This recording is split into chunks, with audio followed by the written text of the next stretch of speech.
Cette année, le Sénégal sort le grand jeu pour la Tabaski. Des trains spéciaux vers Tivaouane et Mbacké,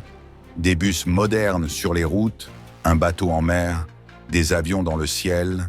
et même une autoroute ouverte gratuitement. Voici comment le pays mobilise ses transports pour faciliter les déplacements des citoyens pendant cette grande fête. À chaque veille de Tabaski, c'est la même scène. Des bouchons à perte de vue, des heures perdues sous la chaleur et des automobilistes épuisés avant même d'arriver chez eux. Mais cette année, une alternative se dessine, le train.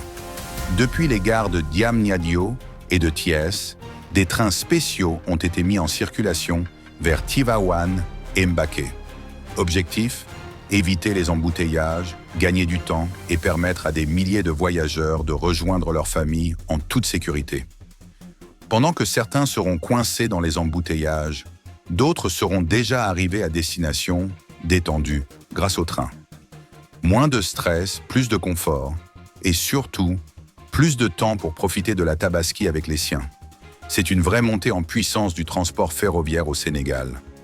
Avec des wagons climatisés, des départs bien organisés et un suivi rigoureux, le train s'impose comme une solution moderne, fiable et pratique pour tous. Pour s'assurer que tout fonctionne parfaitement, le ministre des Infrastructures et des Transports n'a pas délégué la mission. Il est monté lui-même à bord du train. Un geste fort, symbolique, mais surtout concret.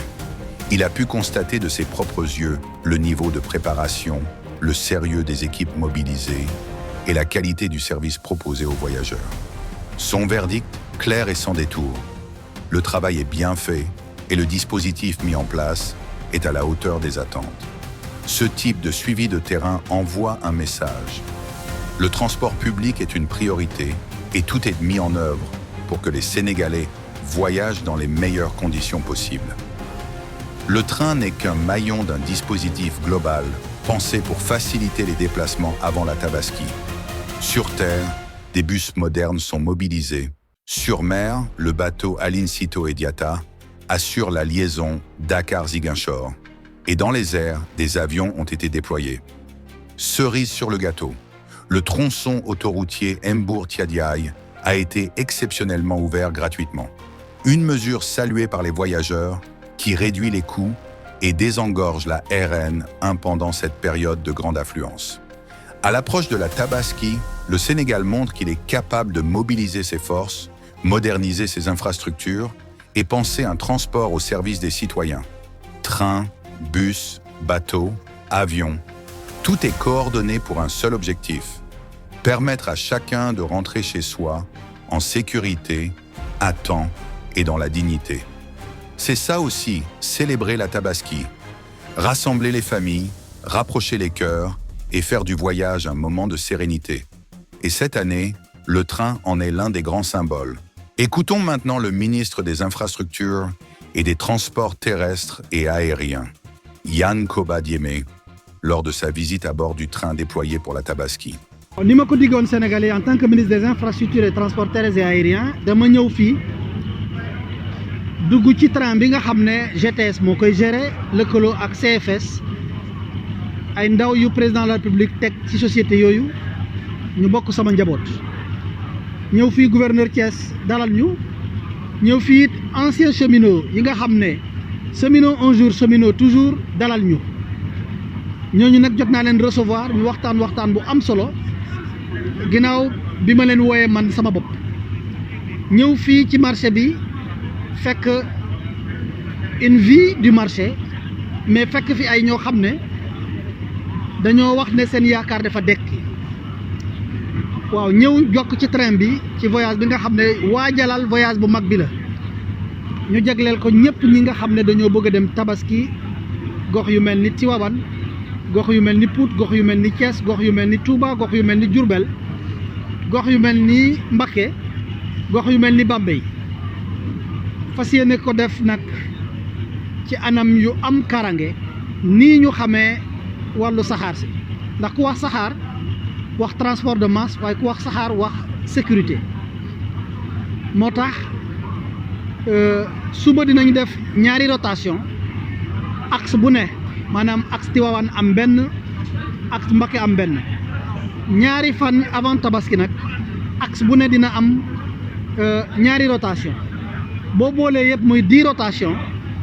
train yi nag mu nekk train yu tubaab di wax réversible train bu nekk am capacité de 300 personnes de 300 passagers boo boolee yëpp 3000 passagers lañ fas yéene yóbbu. ñetti junni. muy ñetti junni boo ko naree yeb ci ay 7 places il faut nga taxawal lu toll ni 507 places boo ko diviser par 6 et non 7 le nombre de passagers loolu la lay jox ku wax 700 places 707 places bu ñu dawandoor il faut nga rangale leen lu toll 200 kilomètres waxuma la pollution bi waxuma la lu muy jur ci wàllum karange donte nag góorgóorluñ te wàllum raay la ñu wax mais dañoo fas yéene pour yombal leen seen mbir yi ubbi autoroute tronçon Mbour Thiadiaye boobu it ñu lëkkaloo ci ak gendarmerie pour sàmm benn dispositif de sécurité samp ko boo xam ne kenn du mën a daw lu weesu 80 kilomètres à l'heure waaye fii ñu ne ci Thiès cheminots yi wax nañ dégg nañ lu ñu wax dégg nañ travailler lu ñu wax leur cri de cœur ñooy ñu dekkiwaat raay gi loolu nag du sama bëgg-bëgg rek njiitu réew moo ñu ci sos li ma ci mënta def ci pas-pas matali dogal njiitu réew defe naa ci ministre loolu mooy sa farata bu njëkk di am yaakaar ni lu ñu voyagé nii dëgg la tabaski lañ ko jégleel dëgg la mënuñu enchaîner le lendemain waaye baax na ñun ñu gëmati suñu bopp xam ne lii ñu def nii def ko ci ñetti fan war naa mën a nekk ci juróomi fan war naa mën a nekk ci weer ba ci at mi ba en permanence loolu mooy ndigalu njiitu réew mi mu digal ñu ñoŋalaat li fi ne waaye yeesalaat diggante Dakar ba Tamba loolu mooy suñu ambition loolu lu ñuy waxtaanewaat la waaye tey dañu ñëw pour wane sénégalais ni raay bi ma leen wax ñu jël am na sécurité ndax man mii maa ci dugg jógee Dakar fas yéene dem Tivaouane taxaw fii Thiès pour janook yéen fas yéene dem ziar sëñ bi mu ñaanale ñu ñaanale Sénégal ñaanale suñu raay gi ñu yaakaar mu dekki ba faw jërëjëf